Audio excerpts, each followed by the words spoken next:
Hey, congratulations on the new whip. Hey, no complaints with your lifestyle, bro. Keep playing football. Keep being good, man. Stay out of trouble. Wrap it up. You'll be straight. Yeah, and the dope thing, just to add a couple more things, dope thing about him being in the Maybach with Pops is he was playing his own song. Let's go. But we got to talk about QB1, Shedeur. Shedeur Sanders, I think, is set for a breakout season. And I mean, let's be honest. He's already been putting up crazy numbers as it is so far in his college career. This is going to be his junior season. So far, Shedeur has thrown for 70 touchdowns and 14 interceptions. I'm going to say that one more time. 70 touchdowns and 14 interceptions. Just last year, he had 40 touchdowns and 6 interceptions. Crazy. 3,700 yards last year, 3,200 yards in his freshman year at Jackson State. There is a big jump in terms of the competition from going from the SWAC to playing in the Pac-12. But listen, we've seen guys do it before. This is nothing new. We've seen guys go from a Russell Wilson going from NC State to going to Wisconsin and being able to put up similar numbers in the Big Ten that he did in the ACC. Again, let's not sleep on HBCU football. Let's not sleep on the SWAC. They've got great players. Those programs are not getting the type of money, therefore they're not getting the type of recruits that some of these major Division I programs are getting. But again, let's not sleep on SWAC football. Let's not sleep on MEAC football. Big shout out to the HBCUs. So I think he's set for a breakout season. I think he could break that 4,000-yard mark. I don't think it'll be too far fetched that he could do that. And I'm excited. I think we could see a 30 touchdown, 4,000-yard season with minimal interceptions. I think the kid is that good. He's not a scrambling quarterback. A lot of our quarterbacks that look like ourselves have been position typed. I won't say stereotype, position typed into being guys that scramble, guys that can get out of the pocket. That's not who he is. He's a true pocket passer. He's got the size, he's got the arm, he's got the IQ, and he's got the genes, being the son of Prime, that he can be an elite quarterback in the Pac-12. What are your thoughts on it, Doug? I'll keep it brief. I think he made some really good points. And, a lot of people question the talent at the HBCU football level. But you have to think about a lot of these guys, especially playing at these big universities. A lot of these guys come from JUCOs, right? And we all know JUCO talent is not on the same level as HBCU talent. Now, there are some really good JUCOs out there that probably can get some HBCUs a run for their money. But to say that this guy, Shedeur Sanders, just because he played HBCU football doesn't mean he cannot play at the Pac-12 level. I'm not going to say that.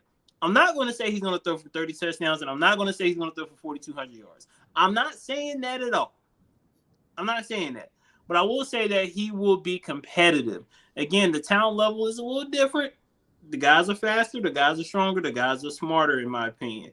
Because they could be, and the reason why they're smarter is because they're probably more well prepared because of the staffing and resources and such. That's just my 2 cents, but I digress. I think Shedeur is going to have a decent season. I think it's going to ebb and flow. He's going to have highs, he's going to have lows, and I can't see him throwing double-digit interceptions. That's just me. You say you can? I can't see him throwing double-digit interceptions. I don't think so. But I definitely think he's going to supplement that with a significant amount of touchdowns. So we'll see how it plays out. I think the numbers on it. Let's put numbers on it. How many touchdowns? How many interceptions? I mean, I'm not gonna put. I mean, I you gotta put a number on it. Let's put something out there. I give him 27 touchdowns, 11 interceptions. Okay, that's fair. And that's a good season to me. That's a good season.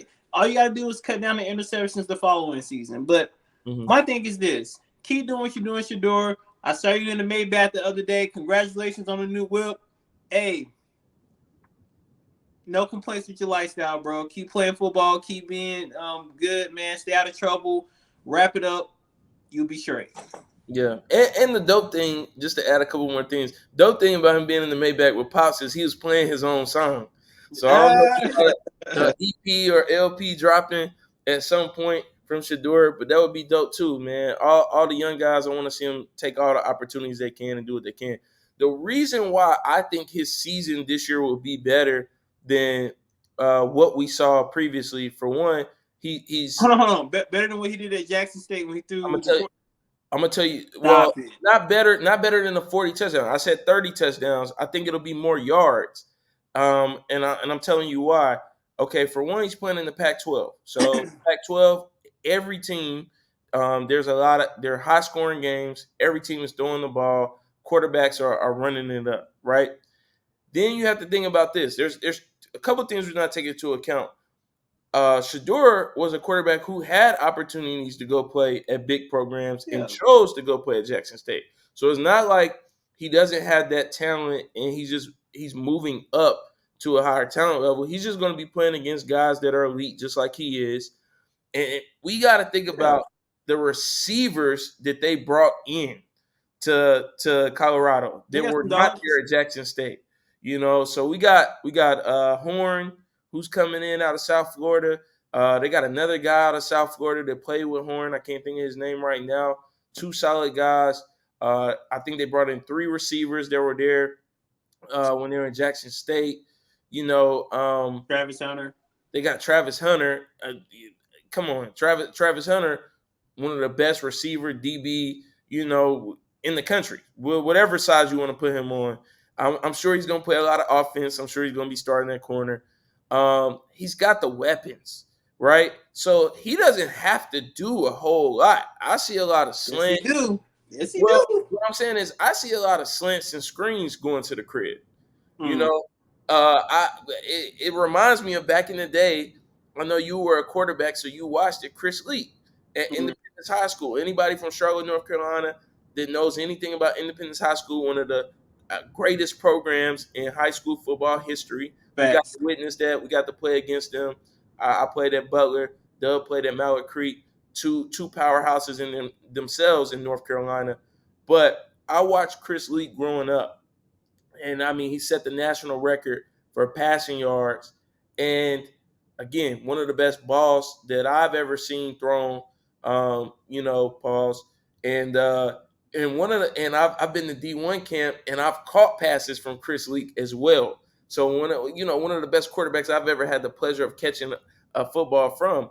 But the receivers, guys who Mario Rayleigh, Muhammad Massaquoi, Hakeem Nicks, you got the Pano brothers. So many guys, Radon Ingram, so many great receivers in the Charlotte, North Carolina area.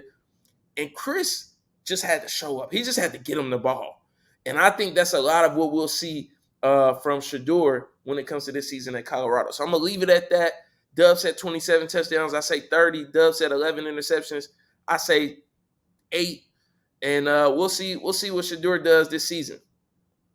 All right. Well, hey, you got the breakdown from us about Shedeur and the Colorado Buffaloes.